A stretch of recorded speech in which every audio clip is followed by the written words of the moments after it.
It's got to be the nicest 757 on the planet. The plane is very much an extension of the Trump brand. Donald Trump's Boeing 757 is one of the largest, most luxurious private jets in the world. This Boeing 757 is a sleek, narrow-bodied, long-legged beauty. And she's treated like the celebrity who owns her. Visitors at this private airfield can't resist gawking and taking photos. They must keep their distance, because like the billionaire tycoon who bought her, she commands respect. This is Donald Trump's private jet. A Boeing 757 that's a giant in its class. Everything that they did on it is very, very spectacular. They've got large, high-thrust Rolls-Royce engines on it. It's got a very nice look to it. It's extremely fast for an airliner. It's a very, very fast airplane for a large airplane. It's extremely comfortable. It takes turbulence very, very well. It's kind of like the Ferrari in the airline category airplane. Built to hold 228 passengers, this 757 is 3 times the size of the average private jet. 47 meters long, with a wingspan of 39 meters. The tail stands 14 meters high. She's one of the biggest privately owned corporate jets flying. Inside, the $100 million plane has enough gold that if melted down, could gold plate the outside of a Greyhound bus. Seatbelts, light sockets, decorative trim. The ceiling panels are ultra suede. The seats are high-grade leather. The cabinets are rare mahogany. The plane has a screening room that's the same size as a large home theater and equipped with a 57-inch TV. This 757 even has 2 bedrooms and a shower. Trump's signature line, "You're fired," is an unlikely possibility for the expert pilot, but Duncan is not taking any chances. Well, I'm sure that if I damaged his airplane, that probably would not be a good thing. And I'm not sure. I mean, Mr. Trump's, he's a very fair man, but I'm sure there's something I could do that would upset him. In 3 weeks, Trump needs to go to London to make a keynote address, and he wants a 757 to take him there. That's enough time for the safety check, but really tight for a series of cosmetic changes and upgrades that Trump wants done while the plane is in the shop. Hello, this is John. But John has no choice but to say yes. After clearing security, the billionaire tycoon boards the plane. First thing I do when I get on this aircraft is look around for details. I always study the details. Cleanliness, I go up to the pilot, see how everything's going. I like to look at the cockpit. I want everything to be absolutely perfect. So, John, everything's good? Everything's perfect, Mr. Trump. All right, good. Good. Let's have a good flight. All righty. Thank you.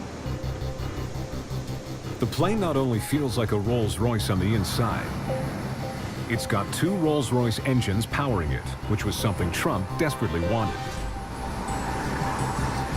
The engines are the safest in the industry and the quietest in their class, meaning Trump can land the airplane even in noise-restricted airports. One of the things very important to me on the Boeing 757 was the Rolls-Royce engines. They're special, they're really popular, the most popular, and frankly, I was happy to be able to get the one with the Rolls-Royce engines. We really wanted that. With 40,000 pounds of thrust on each engine, the Rolls-Royces can propel this jet to 41,000 feet in just 20 minutes.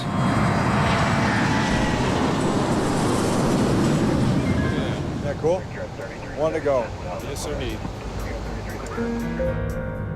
John takes the 757 northward, from Palm Beach to New York. Gia Parolo is Donald Trump's personal flight attendant. She's been working for Mr. Trump since 2005. This is a very short flight, so I'm just preparing some refreshments. We should be landing anytime soon. In a plane that once held 228 passengers, there's lots of room for just one. With the 18 executive class seats, the 2 bedrooms, the media room, and a gourmet kitchen, Donald Trump is on top of the world. In 2 hours, they reach New York. Flaps, Flaps, I see 30 degrees. 30 degrees. Landing checklist complete. Clear to land.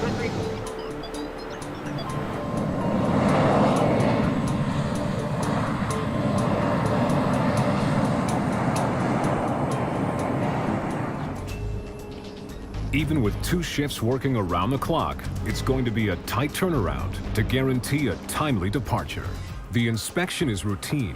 The upgrades Trump has ordered are not. And Scott does not want to disappoint a client like Trump. Well, we're doing a heavy structural inspection. We're doing interior upgrades. We're installing a Wi-Fi system. We're doing paint upgrades. We're doing a fuel tank modification. He has just 3 weeks remaining to get it out the door in time for Trump's trip to the UK.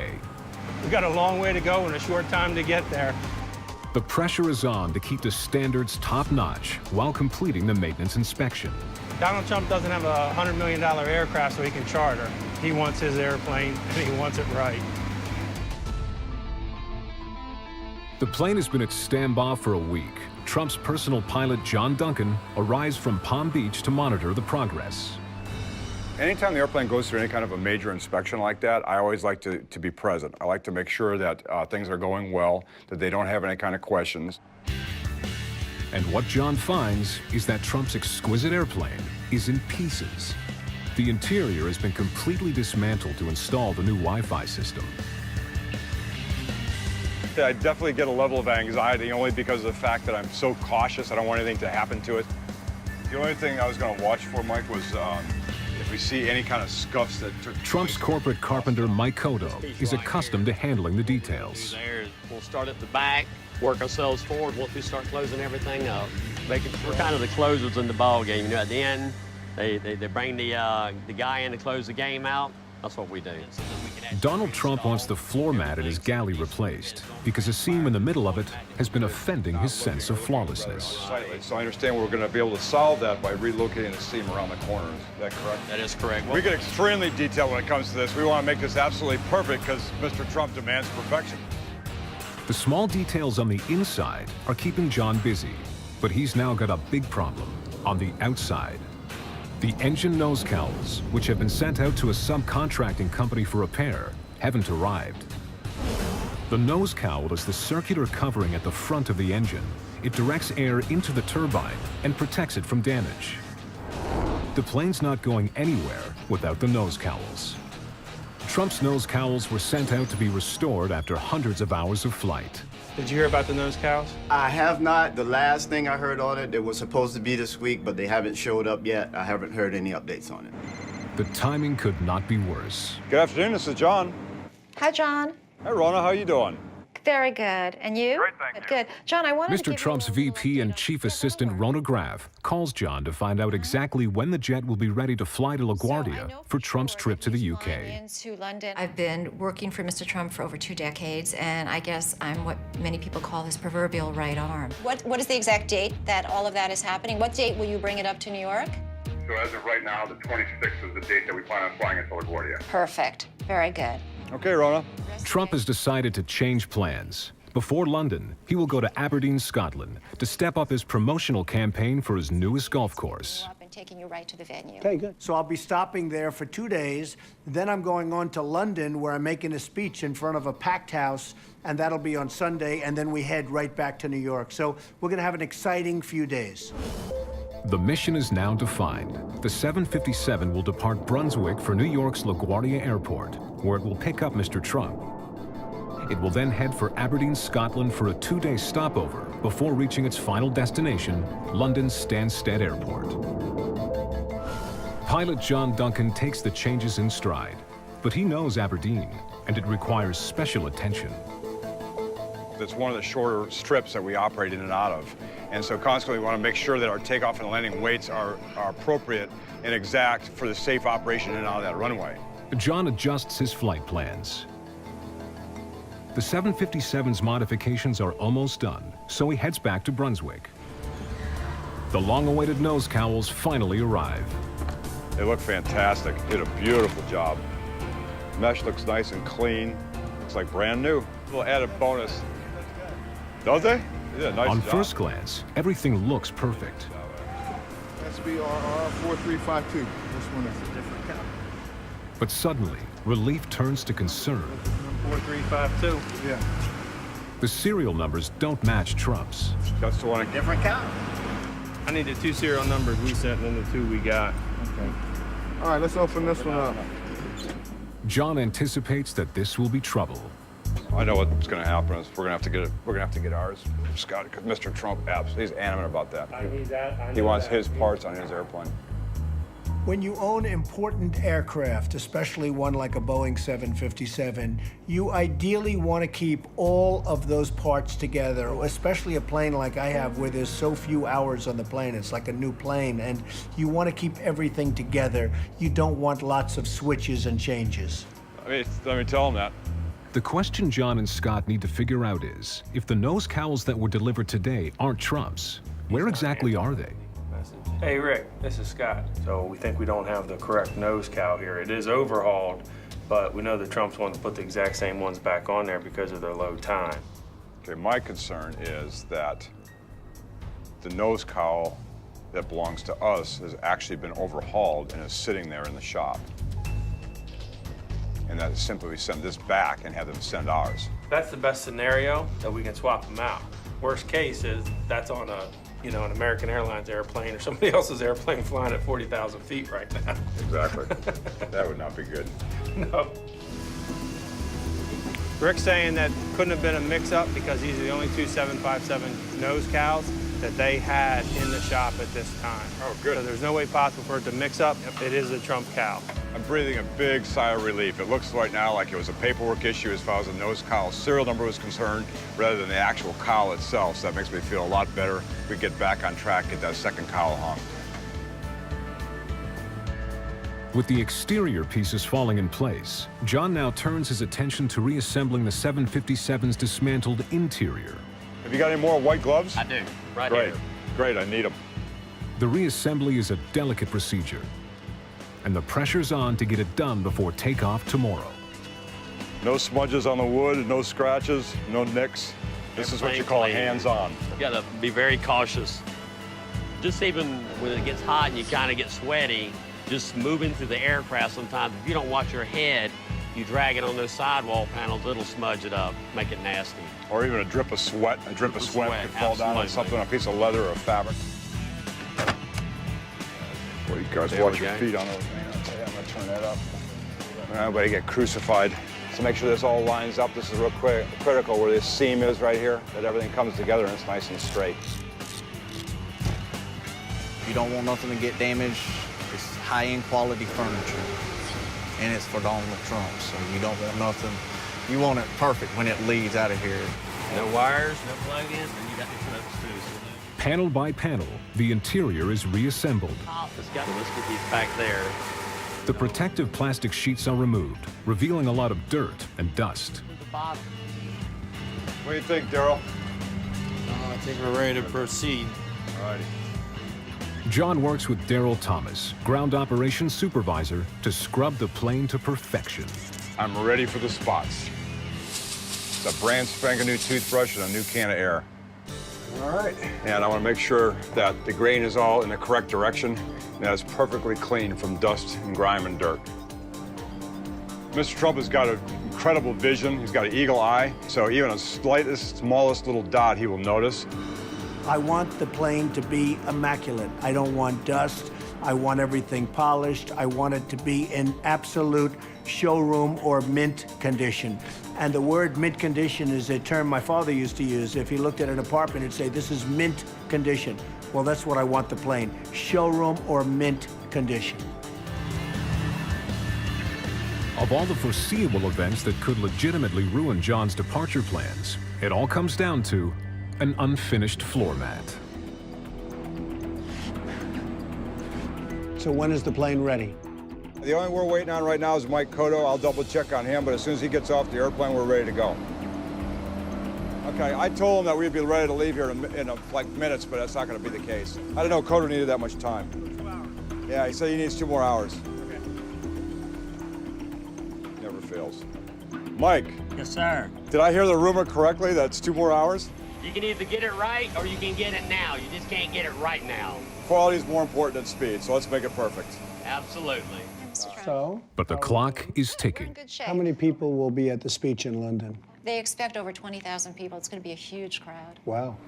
After a 2.5-hour holdup, the job is complete. We're done. It's a wrap. They use you, they get what you want, and they throw you off. But they always call us back. That's the biggest thing. Got fuel on the airplane. We're going to do a quick security check right now, and we'll be out of here on our way to New York. Rick, you're up. Executive Chef Chris Devine sets a high standard for airline food. Sugar snap peas. Chef is cooking for just 4 passengers tonight. But even for this late-night snack, he goes all out. A lobster salad, a Gulf shrimp cocktail, a roast turkey breast, roast sirloin of beef, and our house-made corned beef. Delicious. We also have homemade cookies and some mixed green salad. I guess you should have the salad before the cookies. Mr. Trump is watching the presidential debate at the office on TV and refuses to budge until it's over, jeopardizing the takeoff before midnight. Well, it's kind of up to them. I mean, it's just totally up to the Port Authority. Unfortunately, I don't control it. And he doesn't control the weather either. Gentlemen, please. Gentlemen. Robert McAdams is the general manager of Sheltair, the private terminal where Trump's 757 parks when at LaGuardia. The weather today has not been conducive for air travel. You had fog, you had shifting winds, the airport changed runway configurations a few times, so all this adds to delayed flights. The runway is jammed with backlogged planes, and the ones that aren't in the air by midnight are grounded. Trump needs to be in the air before airport shutdown, and it's up to John to make that happen. You stay in the car, and then I'll bring the boss, Don Jr., back to the car, and then you guys go to the staging area and come out to the ramp. They have just half an hour to get Mr. Trump through the private security gate, into the plane, and up in the air. We'll have an engine almost running, so the second he steps foot on the airplane, we're ready to start those engines and taxi out. The other option is just not happening. We don't want to think about it. We don't want to talk about it. We're going to go. Done. Okay. All right. Done deal. Sounds good. Let's go make this happen. All right. And also, please have staff standing by the belt loader in case of any last-minute luggage from the motorcade. Copy? It has to happen. No ifs, ands, or buts about it. Otherwise, Mr. Trump will be very, very upset if he's not in the air tonight before midnight. Running out of room. After struggling to get to New York, it now looks to John like the Trump 757 might spend the night on the airfield. Just in the nick of time. Good evening, Mr. Trump. How are you? Nice to see you. Donald Trump Jr., an executive vice president of the Trump Organization, is flying with his father tonight, as is George Soriano, a company top executive. Start to right. At this point, it's a race against the clock. He said 7 minutes, and that was like 5 or 6 minutes ago, so I think we're going right after this guy. With just 5 minutes to spare, they're given clearance for takeoff. B1, rotate. Right. You're up. You're coming.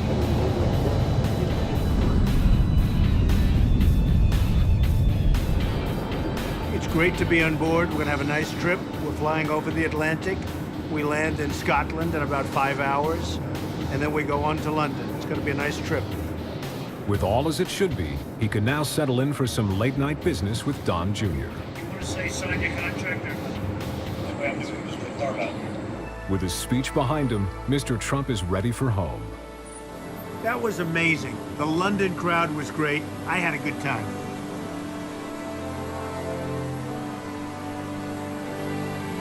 It was an exhausting day, and Donald Trump retires to his bedroom. And it's now John's turn to get to work. It's a great airplane. It's probably one of the best 757s built, probably one of the best corporate airplanes built. It's an absolute joy to fly. It's a spectacular airplane. I truly enjoy it.